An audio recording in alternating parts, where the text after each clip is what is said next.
When U-boats savaged convoy HX-126 between the 20th and 22nd of May, 1941, two U.S. Coast Guard vessels steamed into the war zone toward Iceland to help locate and rescue survivors. German submarines had reported spotting one of them, Modoc, which was a lightly armed 20-year-old Tampa-class cutter under the command of Lieutenant Commander Harold G. Belford, U.S. Coast Guard, in a position some 240 nautical miles southwest of Cape Farewell, Greenland. Modoc's futile search for survivors passed quietly and fruitlessly, with only an empty lifeboat recovered. For the neutral United States, the Battle of the Atlantic was entering a new and far more aggressive phase. Franklin D. Roosevelt, once safely re-elected to an unprecedented third term as president in 1940 and inaugurated in January 1941, began to reverse his campaign pledge to keep the U.S. out of the war by increasing Anglo-American collaboration, equating the defense of the United Kingdom with the defense of the U.S., transferring 10 Coast Guard cutters to the British Navy, repairing damaged British warships in American shipyards, and extending the boundaries of the Neutrality Patrol deeper into the Atlantic. Even before Admiral Ernest J. King became Commander-in-Chief of the newly organized Atlantic Fleet, based at Newport, Rhode Island, on May 2nd, U.S. patrols had become more aggressive, and American naval personnel were working closely with the British at a tactical level, testing as much as possible the concept of all assistance to Great Britain, short of actual war. On the 21st of May, a German submarine sank an American merchantman, the first such sinking, sending the unarmed freighter Robin Moore to the bottom, and adding fuel to the fire for greater action to curb the German war on commerce. Meanwhile, the catalyst for greater American participation was the pursuit for the German battleship Bismarck. The home fleet had sortied, and on Friday, the 23rd of May, Prime Minister Churchill warned President Roosevelt of Bismarck and Prince Eugen's sortie. "Tonight we find they have sailed. We have reason to believe that a formidable Atlantic raid is intended. Should we fail to catch them going out, your navy should surely be able to mark them down for us. King George V, Prince of Wales, Hood, Repulse, and aircraft carrier Victorious with ancillary vessels will be on their track. Give us the news and we will finish the job." Churchill might have added, "as you have been so kindly and discreetly doing." As for many months, U.S. Navy and Coast Guard ships and aircraft had been reporting any suspicious submarines or surface ships in plain English, which obviously helped their British co-linguists than it did most Germans. On that same day, the old battleship New York had departed Newport, Rhode Island, steaming with 3 destroyers to the waters south of the Denmark Strait, to take the place of sister ship Texas on neutrality patrol. The U.S. Navy's 2 new North Carolina-class battleships were only recently commissioned and unprepared for active operations. On the 24th of May, PBY Catalina flying boats of VP-52, flying from a U.S. Navy seaplane tender based in Canadian waters, joined the search for Bismarck. On that same day, aboard Modoc, the sound of aircraft engines breaks the evening silence. The shocking sight of wheeled aircraft follows, that is, torpedo-carrying wheeled biplanes, emerging swiftly from the twilight. The lead aircraft flashes a recognition signal as it passes down the cutter's starboard side. Modoc returns the signal, but the encounter leaves sailors scrambling to spread large American flags flat onto the deck. 8 British airplanes, of a flight of 9, as one had become temporarily separated, circle and head to the northwest where, to the astonishment of the cutter's crew, quote, "a large battleship is now observed some 6 miles away."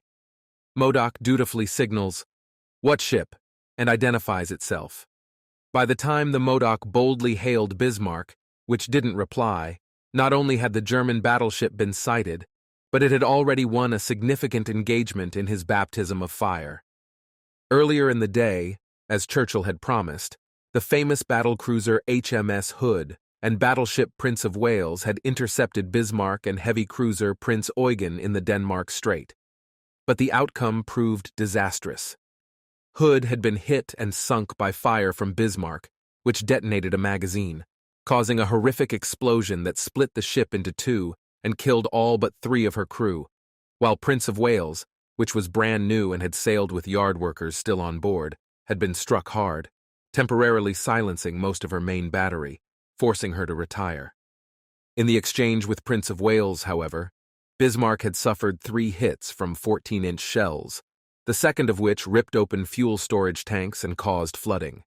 Bismarck, leaving a wide telltale streak of oil in its wake, had at first headed rapidly west, and in time separated from Prince Eugen. The Admiralty summoned its far-flung forces to the pursuit. 2 British heavy cruisers, the Norfolk and Suffolk, as well as Prince of Wales, stalked the German battleship. In an eyes-only memo to the First Sea Lord, Fleet Admiral Sir Dudley Pound, Churchill advised it would be better if an American Navy ship located Prince Eugen, quote, as this might tempt her to fire upon that ship, thus providing the incident for which the United States government would be so thankful. American neutrality was growing ever thinner. Had Modoc helped direct the British to Bismarck, or had Norfolk mistakenly directed the Swordfish to Modoc? When Bismarck didn't reply to Modoc's signal, there was no time to send another. Nearly immediately, the evening sky erupted with anti-aircraft fire, as No. 825 Squadron, flying Swordfish from HMS Victorious, approached the battleship. Bismarck's main and secondary batteries opened fire too, blasting the water in front of the attackers to disrupt their aim, or possibly in hopes of ensnaring the slow, obsolete biplanes in walls of water. The Swordfish pressed their attack. Modoc prudently cleared the area. Despite Bismarck's spirited defense and the horrible flying weather, not to mention nightfall, as well as failed homing beacons and a heaving flight deck, the inexperienced squadron achieved 1 torpedo hit and returned to their carrier without a casualty. The torpedo had struck Bismarck amidships and slightly forward of the stack, exploding against the armor belt. The hit itself was not serious, but the shock had loosened the collision mats plugging the holes forward. Bismarck slowed to allow them to be replaced. An inconsequential exchange of salvos with Prince of Wales followed, as the latter, with 9 of 10 main guns back online, came into range. Some 46 British warships had joined the pursuit. Bismarck didn't cooperate, however, giving the slip to his pursuers and disappearing for more than a day when he changed course for Saint-Nazaire, France. That next morning, on the 25th of May, German naval headquarters again took note of the annoying presence of Modoc in Bismarck's area of operation. Meanwhile, New York and her escorting destroyers were headed for the same spot in the ocean as Bismarck, and, unbeknownst to either warship, likely to cross paths some 300 miles south of the entrance to the Denmark Strait. On May 26th, when contact with Bismarck was regained, the sharp-eyed pilot was naval observer Ensign Leonard B. Smith, U.S. Naval Reserve, who was flying a PBY Catalina with the RAF's Coastal Command Squadron No. 209. Once the contact was regained, U.S. Navy Lieutenant James E. Johnson, flying a PBY with RAF Coastal Command Squadron No. 240, maintained track of Bismarck. On the 27th of May, 1941, the day Bismarck was sunk, President Roosevelt announced an unlimited national emergency, signaling an ever greater and more aggressive response to Germany's war on commerce, referencing Nazi battleships of great striking power that threatened the United States. FDR announced that aiding Britain was imperative. Quote, "This can be done. It must be done. It will be done."